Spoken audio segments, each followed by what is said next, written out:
for the Conference of Judges, if the time is well coordinated. I'll also take time and give you my views. Because you see, the issue of Uganda was the issue of somebody who collapsed, was unconscious, and had to be revived. Because this is what happened to your country, Uganda. The British left us with something they called an economy of the 3 C's and 3 T's. That's what they used to call that economy.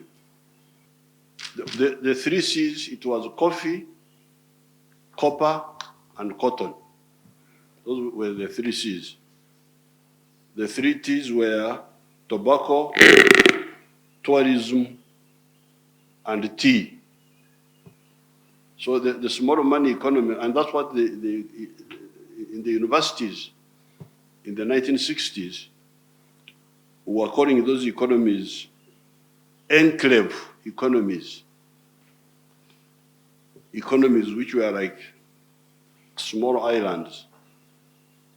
By 1986, when we came in, of the 3 C's, 2 had disappeared. Cotton had disappeared, copper had disappeared. It was only coffee, which was the limpignon. Of the 3 T's, tourism had disappeared completely. But there was no way you could have tourism in Uganda of those days.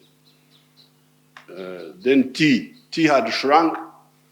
By 1971, the tea exported was 23 million kilograms. By the time we came in, it was 3 million kilograms. So tea had disappeared, tourism had disappeared. It was only tobacco which was still limpignon. From 1986,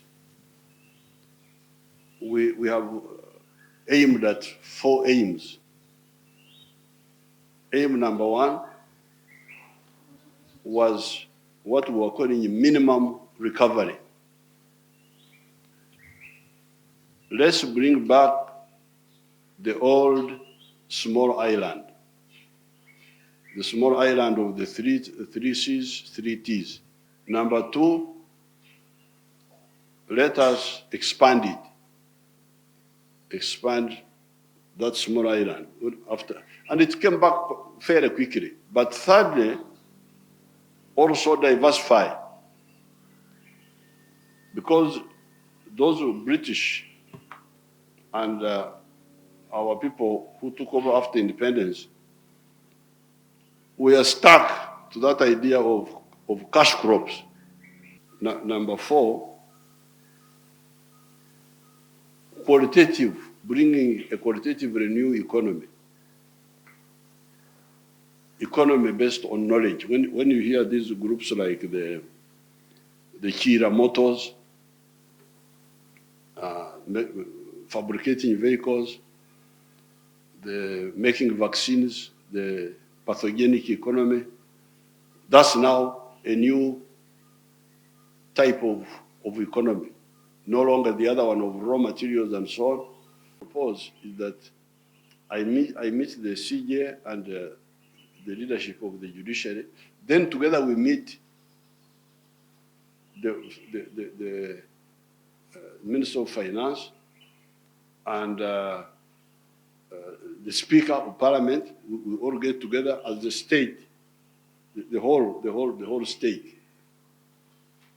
The whole state. And we see what we do, because this is the same body. This is the same body utilizing the same quantity of blood. We meet at a time when the relationship between the branches of government, namely the executive, the parliament, and the judiciary, has improved. In the 4 or so months that I've been in office, I've noted with great relief and pleasure that there is very little friction between the judiciary and the other co-equal branches of government. The independence of the judiciary can best be guaranteed if all of us, from the president and the executive, parliament, the judiciary, and lawyers like us, and even the general public, are fully committed to building and sustaining democratic institutions. To profusely thank you. One, for giving the Supreme Court 3 new justices. Excellency, before the judiciary budget was enhanced, we had situations where a chief magistrate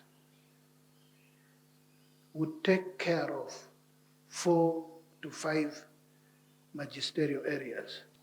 The increment in our budget, we massively recruited and doubled the number of chief magistrates. And this is evident, it is quite manifest from the performance at the magisterial area. The best performance in terms of case disposal is at the magisterial area, where because of the enhanced budget, we were able to recruit chief magistrates, we were able to recruit magistrates grade 1 at a much greater number than either 2, and the result in 1 calendar year alone speaks for itself.